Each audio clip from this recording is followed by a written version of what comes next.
Hello guys, तो कल हमने लेक्चर 2 में सेट के बारे में पढ़ा था कि हम सेट को कैसे लिख सकते हैं, कितने हम उसे डिस्क्राइब कैसे कर सकते हैं। तो आज के लेक्चर 3 में हम पढ़ेंगे सेट्स कितने टाइप के होते हैं। ठीक है, तो आज हम पढ़ेंगे टाइप्स ऑफ सेट।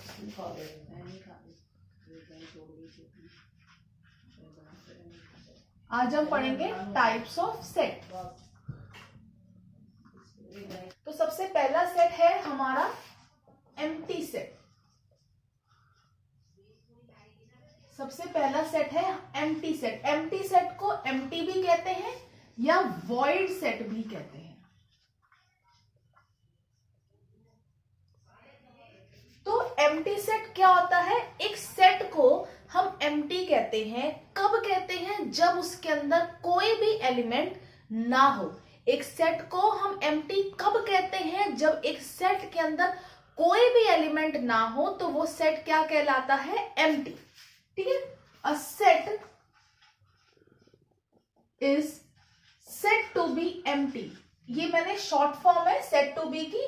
ठीक है, आप ऐसे लिख सकते हैं, a set is said to be empty और void if it has no element।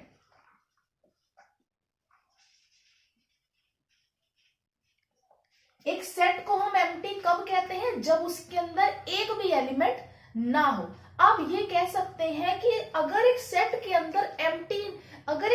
अंदर कोई एलिमेंट है ही नहीं, तो वो सेट क्यों है? मतलब why empty set is a set. Why empty set is a set. जब एक सेट के अंदर कोई एलिमेंट ही नहीं है, जब एक सेट के अंदर कोई एलिमेंट ही नहीं है, तो वो सेट क्यों है? वो एम्प्टी एक सेट है। क्यों वो एक सेट है? देखिए, मैंने आपको सेट की डिफाइन क्या बताई थी? A well defined collection of distinct elements is called set. A well defined collection of distinct element is called set. जिसके अंदर एक वेल डिफाइंड वर्ड था, उस वेल डिफाइंड वर्ड का मीनिंग क्या था? There is no confusion regarding the inclusion और exclusion of an element. कोई भी मतलब उसके अंदर कोई भी कंफ्यूजन नहीं होनी चाहिए कि कौन सा एलिमेंट आएगा या कौन सा एलिमेंट नहीं आएगा। जब हमें पता है इसके अंदर कोई एलिमेंट आना ही नहीं है, जब इस सेट के अंदर कोई एलिमेंट आना ही नहीं है, तो इसके अंदर कोई कंफ्यूजन होगी ही नहीं। कोई कंफ्यूजन होगी नहीं कि कौन सा एलिमेंट आएगा या कौन सा एलिमेंट नहीं आएगा। तो ये क्या होगा? ये एम्प्टी सेट एक वेल डिफाइंड है, इसलिए वो एक सेट कहलाता है। ठीक है, तो एम्प्टी सेट को हम डिनोट कैसे करते हैं? सो empty set is denoted by, हम इसको दो तरीकों से डिनोट कर सकते हैं, या तो ऐसे या तो एक ऐसे ब्रैकेट से। इसे हम कहते हैं फाइव। हम इसे दो तरीके से ऐसे डिनोट कर सकते हैं। अब इसका हम एक एग्जाम्पल कर लेते हैं। जैसे मैंने एक एग्जाम्पल ले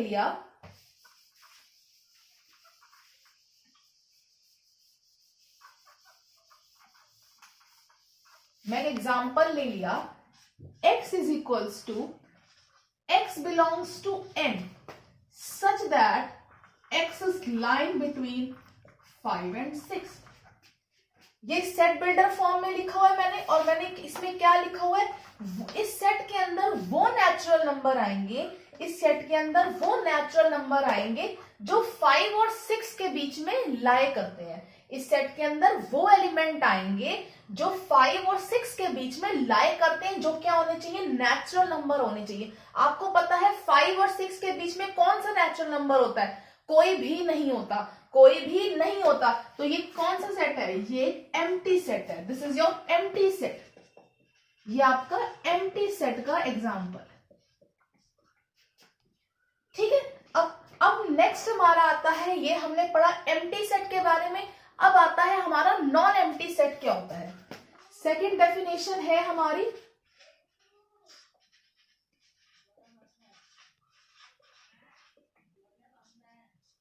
नॉन एम्प्टी सेट। तो हम एक सेट को नॉन एम्प्टी कब कहते हैं? हम एक सेट को नॉन एम्प्टी कब कहते हैं?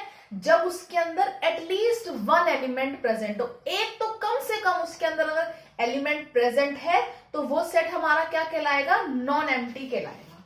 ठीक है, अ सेट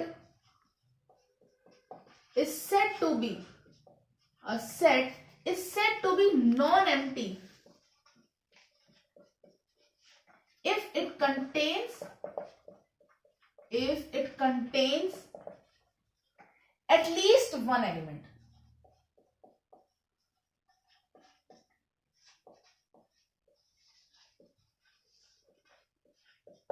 उसके अंदर, उस सेट के अंदर एटलीस्ट वन एलिमेंट, अगर एटलीस्ट एक एलिमेंट भी प्रेजेंट है तो वो सेट हमारा क्या कहलाएगा?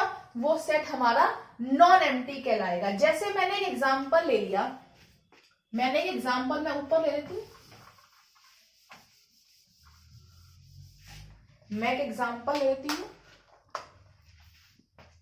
जैसे मैंने ले लिया set of even natural number, set of even natural number lying between 5 and 10. 5 और 10 के बीच में जितने भी इवन नेचुरल नंबर आते हैं वो आपको सेट में लिखने हैं। तो कौन कौन से हैं? एक तो 6 है और एक 8 है, यही दोनों है ना 5 और 10 के बीच में इवन नेचुरल नंबर। और हमारे पास इसके अंदर एटलीस्ट एक एलिमेंट, 2 एलिमेंट प्रेजेंट है, कोई एलिमेंट है इसके अंदर, तो ये सेट आपका क्या कहलाएगा? नॉन एम्प्टी सेट कहलाएगा। ये सेट है आपका non empty set.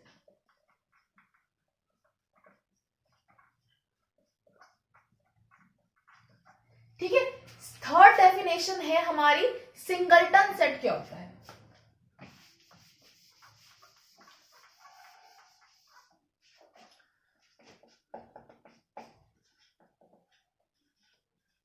Singleton set, देखो नाम से ही पता चल रहा है सिंगलटन सेट, सिंगल अकेला, मतलब ऐसा सेट जिसके अंदर एग्जैक्टली वन एलिमेंट हो, ऐसा सेट जिसके अंदर सिर्फ एक एलिमेंट प्रेजेंट हो, वो सेट क्या कहलाता है? सिंगलटन सेट, जिसके अंदर सिर्फ एक एलिमेंट हो। ठीक है, a set is said to be singleton. हम एक सेट को सिंगलटन कहेंगे, कब कहेंगे? इफ इट कंटेन्स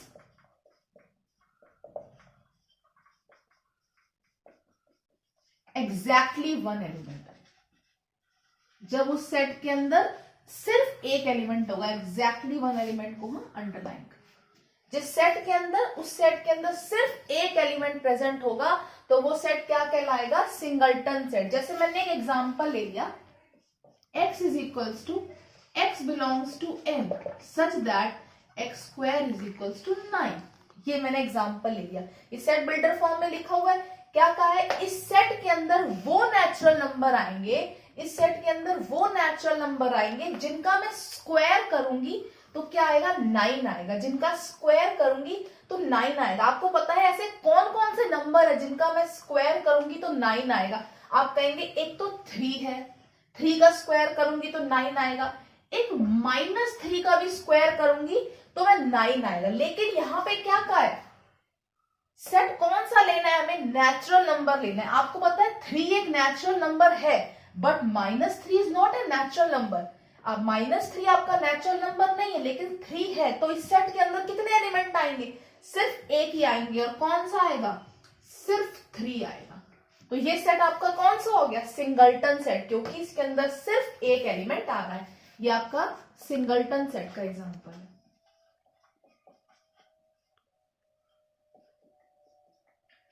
ठीक है, अब नेक्स्ट एक एग्जांपल और ले लेते हैं सिंगलटन सेट के लिए।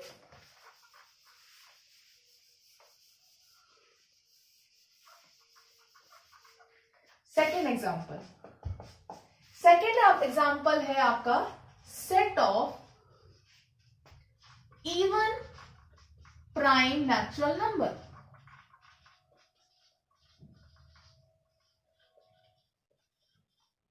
आपको क्या बताने? Even prime natural number. आपको पता है प्राइम नंबर में सिर्फ एक ही नंबर होता है जो इवन होता है, बाकी सब ऑड होते हैं। और कौन सा नंबर इवन होता है? सिर्फ 2 होता है। तो इस सेट के अंदर कौन सा, और 2 हमारा एक नेचुरल नंबर भी है, तो इस सेट के अंदर कितने एलिमेंट आएंगे? सिर्फ एक आएंगे। और कौन सा आएगा? सिर्फ 2 आएगा। एक ही एलिमेंट है, तो ये सेट कौन सा हो गया? सिंगलटन सेट हो गया। ठीक है, ये आपका किसका एग्जाम्पल हो गया? सिंगलटन सेट का एग्जाम्पल हो गया। अब नेक्स्ट हमारी डेफिनेशन आती है फाइनाइट सेट की और इनफिनाइट सेट की।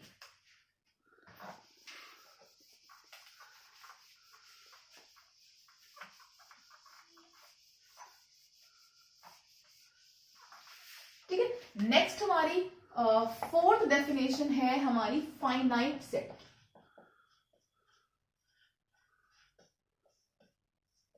अब आता है फाइनाइट सेट। तो फाइनाइट सेट क्या होता है? हम एक सेट को फाइनाइट कहते हैं। और कब कहते हैं? जब हम उसको लेबल कर सकें, जब हम उसको काउंट कर सकें। मतलब जब वो कहीं जाके कोई नंबर स्टॉप हो रहा हो, किसी नंबर पे कहीं पे रुक रहा हो, किसी नंबर तक ही जा रहा हो, बढ़ता ना जा रहा हो, आगे चलता ना जा रहा हो, किसी हम उसे लेबल कर सके, तो वो नंबर क्या हो? वो सेट क्या कहलाता है? फाइनाइट सेट कहलाता है। तो a set is said to be finite if it can be counted or labeled। जब वो सेट क्या, हम फाइनाइट सेट क्या कौन सा होता है? वो सेट जिसे हम काउंट कर सके या जिसे हम लेबल कर सके, वो सेट क्या कहलाता है? फाइनाइट सेट कहता है। वो कहीं पे जाके स्टॉप हो रहा हो, उसके जो एलिमेंट्स है उसके अंदर वो चलते ना जा रहे हो। जैसे मैंने एक एग्जांपल ले लिया, मैंने जैसे यही वाला ले लेती हूँ, set of even prime natural number. इसके अंदर आपका एलिमेंट क्या आ रहा था? सिर्फ 2 आ रहा था, सिर्फ एक ही है, आप इसे काउंट कर पा रहे हैं, तो ये सेट क्या कहलाएगा? फाइनाइट सेट कहलाएगा। जैसे मैंने एग्जांपल और ले लिया, जैसे ले लिया set of even numbers, even natural numbers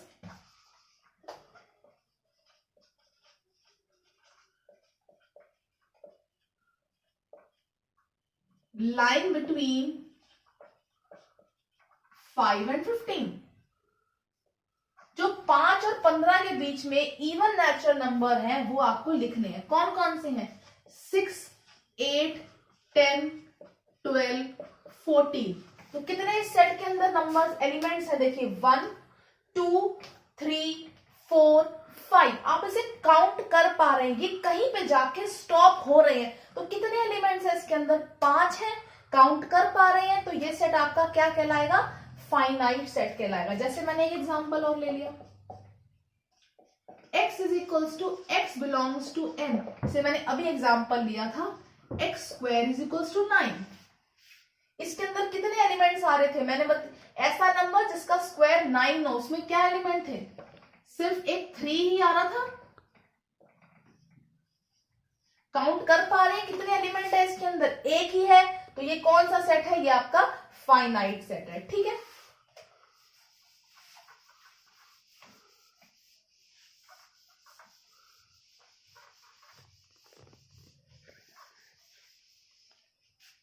और एक एग्जांपल ले लेते हैं हम।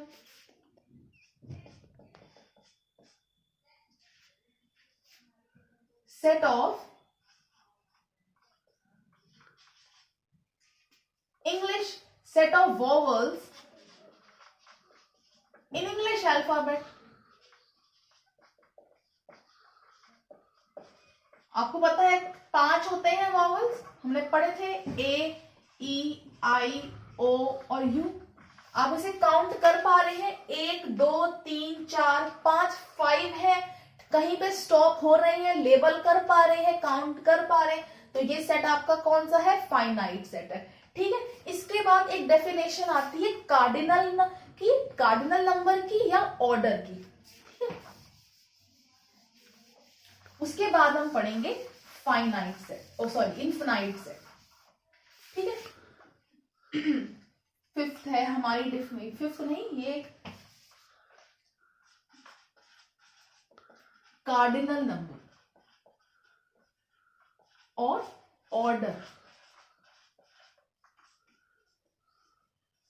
देखिए कार्डिनल नंबर या ऑर्डर क्या होता है, देखिए आप मैंने अभी सेट करे, जितने एक सेट के अंदर जितने भी एलिमेंट प्रेजेंट है वही क्या कहलाता है, उस सेट में कार्डिनल नंबर कहलाता है या ऑर्डर। नंबर ऑफ एलिमेंट्स, जितने उस सेट के अंदर नंबर ऑफ एलिमेंट्स आपको काउंट करने हैं, जितने वो एलिमेंट्स हैं वही आपका उस सेट का क्या कहलाएगा, कार्डिनल नंबर कहलाएगा या आपका ऑर्डर कहलाएगा।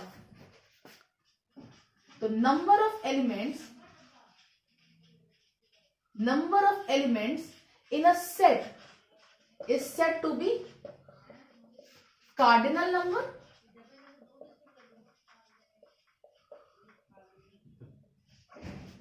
और order of cardinal number of a set और ऑर्डर ऑफ अ सेट।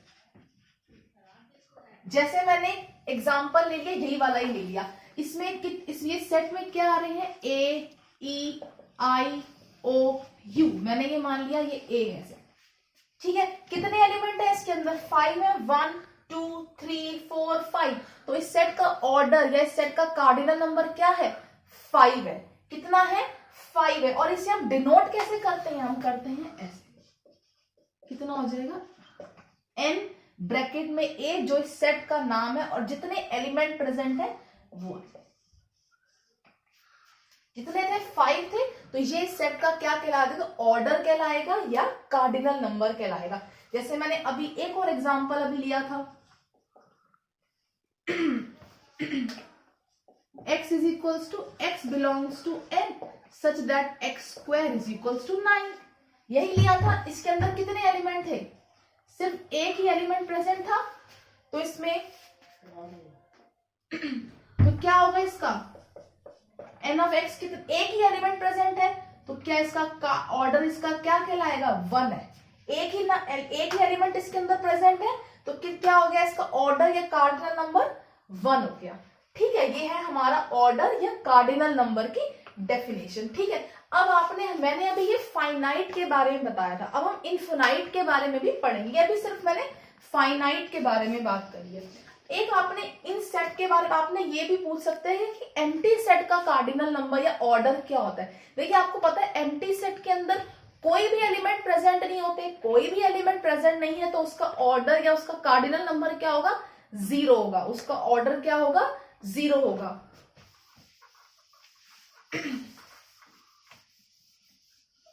मैं लिख देती हूं, एम्प्टी सेट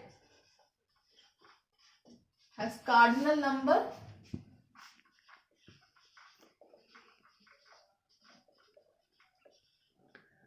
और ऑर्डर क्या होता है, 0।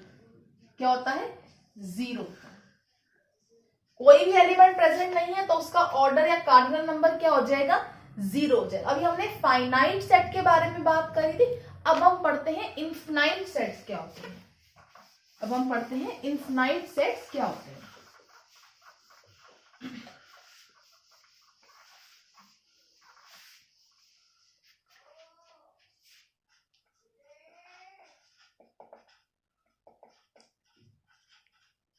इनफिनाइट सेट, तो इनफिनाइट सेट क्या होते हैं, ऐसे सेट जिसके अंदर जो एलिमेंट्स हैं उसे हम काउंट ना कर पाए या जिन्हें हम लेबल ना कर पाए, जो चलते जा रहे हैं, जो कहीं पे भी खत्म नहीं हो रहे उसके एलिमेंट्स, वो एक के बाद एक आए जा रहे हैं, वो कहीं भी फुल स्टॉप नहीं हो रहा, वो एलिमेंट चलते जा रहे हैं, खत्म ही नहीं हो रहे, एक के बाद एक, तो उन्हें हम काउंट नहीं कर पा रहे, तो वो एलिमेंट्स कौन से होते, वो सेट कौन से होते हैं, वो सेट कहलाते हैं इनफिनाइट सेट, ठीक है। तो a set is said to be infinite.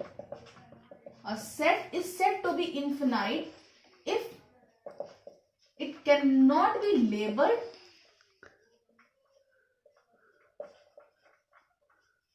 or count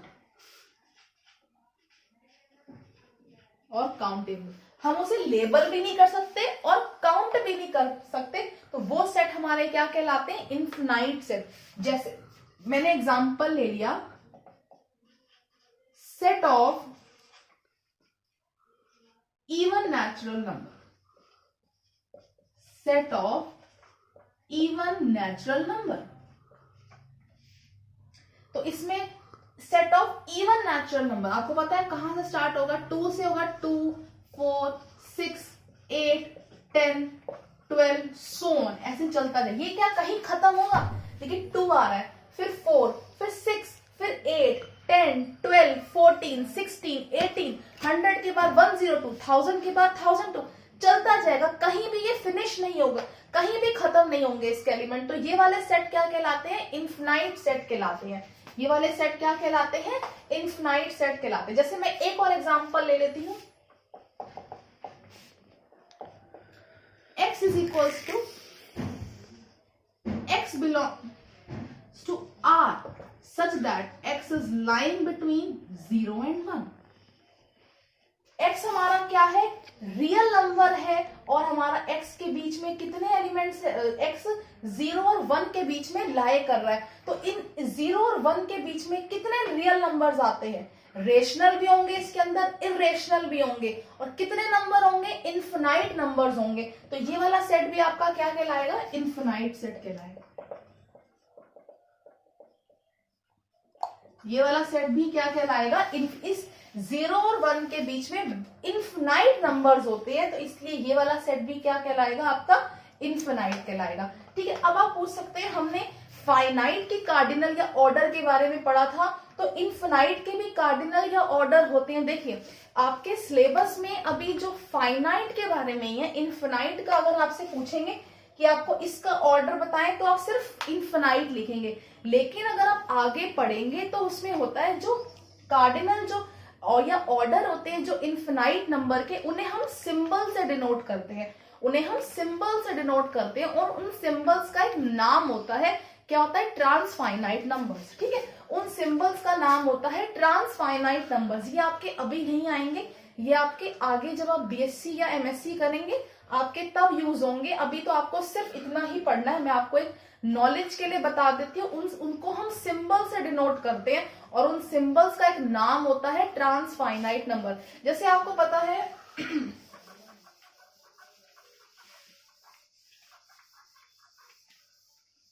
और पता है सेट ऑफ नेचुरल नंबर है, सेट ऑफ नेचुरल नंबर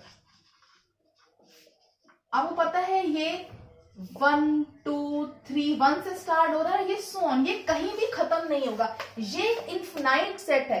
ठीक है, अब इसकी अगर मैं कार्डिनल या ऑर्डर के बारे में बात करूं तो इन नेचुरल नंबर का जो ऑर्डर होता है वो क्या होता है, एक ट्रांसफाइनाइट नंबर होता है, जिसे हम क्या कहते हैं, एलिफ नॉट कहते हैं। ये अभी आपके सिलेबस में नहीं है, मैं सिर्फ आपको बता रही हूँ। इसका जो ऑर्डर होता है उसे हम कहते हैं एलिफ नॉट कहते हैं। ठीक है, इसकी जो कार्डिनल होता है वो एलिफ नॉट होता है, लेकिन अभी आपको ये पढ़ने की जरूरत नहीं है, आपका पेपर में आएगा तो आपको सिर्फ इन्फिनाइट लिखना है। ठीक है, तो अब आपकी नेक्स्ट डेफिनेशन आती है सेट्स में, इक्विवेलेंट सेट है और एक इक्वल सेट है। ठीक है, तो अब हम पढ़ लेते हैं इक्विवेलेंट सेट क्या होते हैं। तो नेक्स्ट डेफिनेशन है इक्विवेलेंट सेट। ठीक है, तो इसमें क्या होता है, इक्विवेलेंट सेट में हम दो सेट के बारे में बात करते हैं। तो दो सेट में कोई भी ले लो, मान लो मैंने एक ए ले लिया और एक बी ले लिया, तो हम दो सेट को इक्विवेलेंट कहेंगे। और वो कब कहेंगे इक्वल, जब उनका ऑर्डर या उनका कार्डिनल नंबर क्या हो, सेम हो। जब उनका ऑर्डर या कार्डिनल नंबर क्या हो, सेम। मतलब अगर एक सेट के अंदर 4 एलिमेंट है तो दूसरे सेट के अंदर भी 4 ही एलिमेंट होने चाहिए। अगर इन दोनों के अंदर सेम नंबर ऑफ एलिमेंट है तो वो सेट क्या कहलाता है, इक्विवेलेंट सेट कहलाएंगे वो दोनों।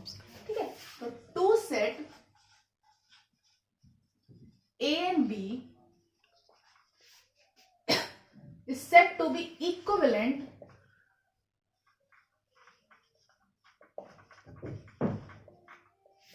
if their cardinal number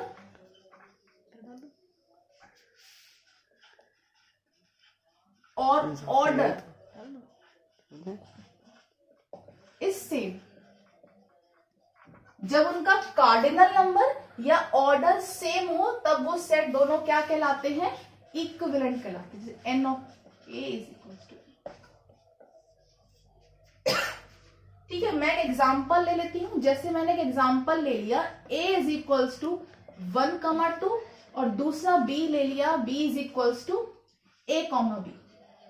आप देख सकते हैं इसके अंदर कितने एलिमेंट्स है, 2 हैं। इसके अंदर भी कितने एलिमेंट्स है, 2 है। इसका कार्डिनल क्या है, 2 है और ये कितना है, 2 है। दोनों के अंदर सेम, दोनों के जो कार्डिनल नंबर है या दोनों के ऑर्डर है वो क्या है, सेम है।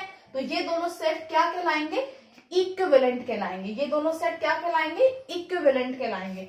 अब नेक्स्ट आता है हमारा इक्वल सेट। ये दोनों जो सेट है ये थोड़े थोड़े सेम है, बस इसमें एक पॉइंट और एड ऑन हो जाता है। इस इक्वल सेट में क्या होता है, एक तो इनका कार्डिनल नंबर भी सेम या इनका ऑर्डर भी सेम होना चाहिए, और दूसरा क्या, अगर इसके अंदर 1 और 2 एलिमेंट है ना, तो दूसरे सेट के अंदर भी सेम एलिमेंट होना चाहिए। इसके अंदर भी 1 और 2 होने चाहिए। दोनों के एलिमेंट्स भी सेम होने चाहिए और नंबर ऑफ एलिमेंट्स भी सेम होने चाहिए। तो क्या आएगा, 2 set A and B is said to be equal। हम दो सेट को कब कहेंगे equal, if their cardinal number is same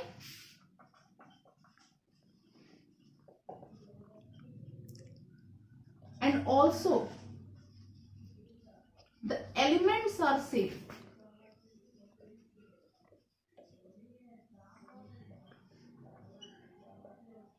ये जो डेफिनेशंस है ये मेरी खुद की है, आपको ये वाली लर्न करने की जरूरत नहीं है। अगर आपको लर्न करनी है, ये सिर्फ आप एक तरह से नॉलेज के लिए कर सकते हैं। आप डेफिनेशन जो है वो बुक की ले सकते हैं, ठीक है। तो क्या है, हम दो सेट को इक्वल कहेंगे, कब कहेंगे, जब उनका कार्डिनल नंबर भी सेम हो और उनके अंदर जो एलिमेंट्स भी हैं वो भी सेम हो। जैसे मैंने एक एग्जांपल ले लिया,